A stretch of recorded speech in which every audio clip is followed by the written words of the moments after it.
Nifty 50 कंपनियों ने FY27 की पहली तिमाही में ऐसा प्रॉफिट ग्रोथ दिखाया है जो पिछले 10 क्वार्टर्स यानी कि करीब 2.5 साल में सबसे तेज है।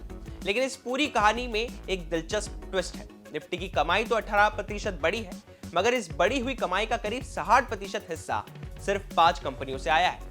यानी बाजार की अर्निंग स्टोरी मजबूत दिख रही है, लेकिन इसकी ताकत कितनी ब्रॉड बेस्ड है और कौन से सेक्टर्स इस प्रॉफिट ग्रोथ को खींच रहे हैं, आइए समझते हैं इस रिपोर्ट में। नमस्कार, मैं हूं चिराग ठाकुर और आप देख रहे हैं विस्तार। मोतीलाल ओसवाल फाइनेंशियल सर्विसेज के मुताबिक Q1 FY27 में निफ्टी 50 कंपनियों का प्रॉफिट करीब 18% बढ़ा।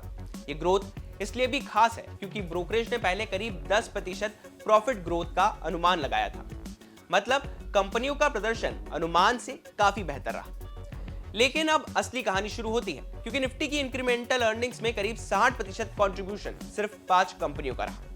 इनमें शामिल है ONGC, Hindalco industries, Reliance industries, JSW steel और भारती एयरटेल। यानी निफ्टी का ओवरऑल प्रॉफिट ग्रोथ मजबूत दिख रहा है, लेकिन इसका बड़ा हिस्सा कुछ चुनिंदा बड़े नामों से आया है।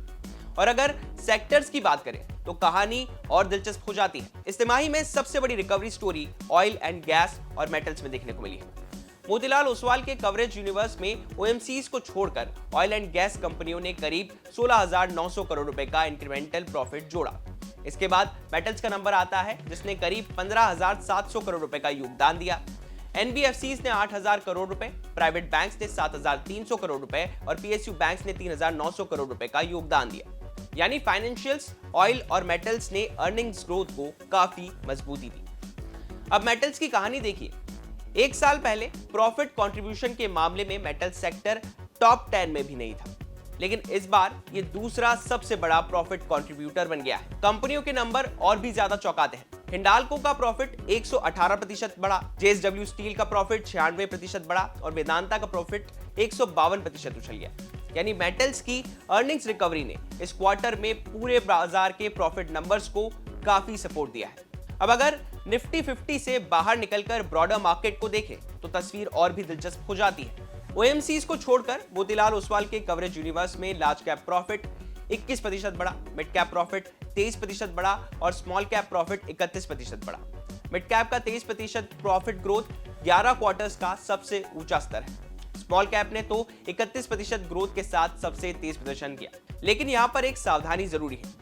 पिछले साल इसी क्वार्टर में स्मॉल कैप प्रॉफिट सिर्फ 1% बढ़ा था, इसलिए इस बार की 31% ग्रोथ में बेस इफेक्ट का भी बड़ा रोल है। और सिर्फ इस क्वार्टर के रिजल्ट्स ही अच्छे नहीं रहे, एनालिस्ट का भरोसा भी बढ़ गया है। मोतीलाल ओसवाल ने FY27 के लिए 130 कंपनियों के प्रॉफिट एस्टिमेट्स बढ़ाए हैं, जबकि 89 कंपनियों के एस्टिमेट्स घटाए हैं। यानी कि अपग्रेड टू डाउनग्रेड रेशियो 1.5 गुना रहा है, जो पिछले 22 क्वार्टर्स का सबसे मजबूत स्तर है। ब्रोकरेज ने पूरे कवरेज यूनिवर्स के FY27 प्रॉफिट एस्टिमेट में भी करीब 2% की बढ़ोतरी की है।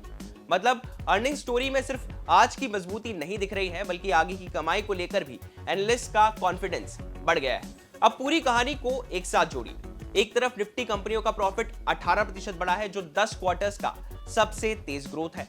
मेटल्स ने शानदार रिकवरी की है। बैंक्स और NBFCs ने भी अच्छा योगदान दिया है।